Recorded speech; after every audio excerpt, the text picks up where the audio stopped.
আপোনালোকে কি দেখিলে আজি? আপোনালোকে আৰম্ভণিৰ পৰা শেষলৈকে আছে ৰাস্তাত আপোনালোকে দেখিছে মানুহৰ সমাগম। বিপিএ, বিজেপি আৰু এজিপি দলৰ সমৰ্থক শুভাকাংক্ষীসকলৰ যি নেকি স্বতঃস্ফূৰ্ত সমৰ্থন আপোনালোকে নিজে প্ৰত্যক্ষ কৰিছে আৰু বেলেগকৈ কোৱাৰ প্ৰয়োজন নাই। মই এই আহি থকা নিৰ্বাচনটো মই খেলা নাই, মই প্ৰাৰ্থী নহয়, মই প্ৰাৰ্থীহে। নিৰ্বাচন খেলিছে ডক্টৰ হিমন্ত বিশ্ব শৰ্মা ডাঙৰীয়া, নিৰ্বাচন খেলিছে আমাৰ সকলোৰে শ্ৰদ্ধাৰ শিৱসাৰ হাগ্ৰামা মহিলাৰী ডাঙৰীয়া, আমাৰ EM ছাৰ গণেশ কছাৰী ডাঙৰীয়া, EM ছাৰ আমাৰ মহেশ্বৰ বসুমতাৰী ডাঙৰীয়া, আমাৰ ভজন দাস ডাঙৰীয়া।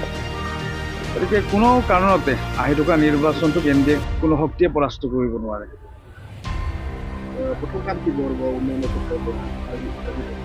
এতিয়াতে কথাটো ক'লে অলপ বেছি সোনকালে হৈ যাব, গতিকে আমি আগতে ৰাইজৰ আশীৰ্বাদত পাৰ কৰিলোঁ এই বেউনাখন। তাৰে পিছত আমি সকলোৱে আলোচনা কৰি খুব অভিজ্ঞ ৰাজনৈতিক নেতা দুগৰাকী আছে, 3গৰাকী আছে আমাৰ মাজত।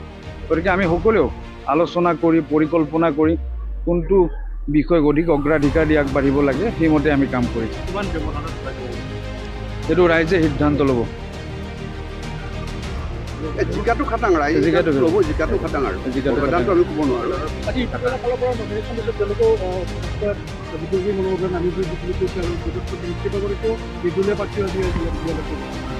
গতিকে আমি মানে ভাবি থকা নাই কোনে মানে ইয়াত মনোনয়ন দাখিল কৰিছে, কোনে কৰা নাই।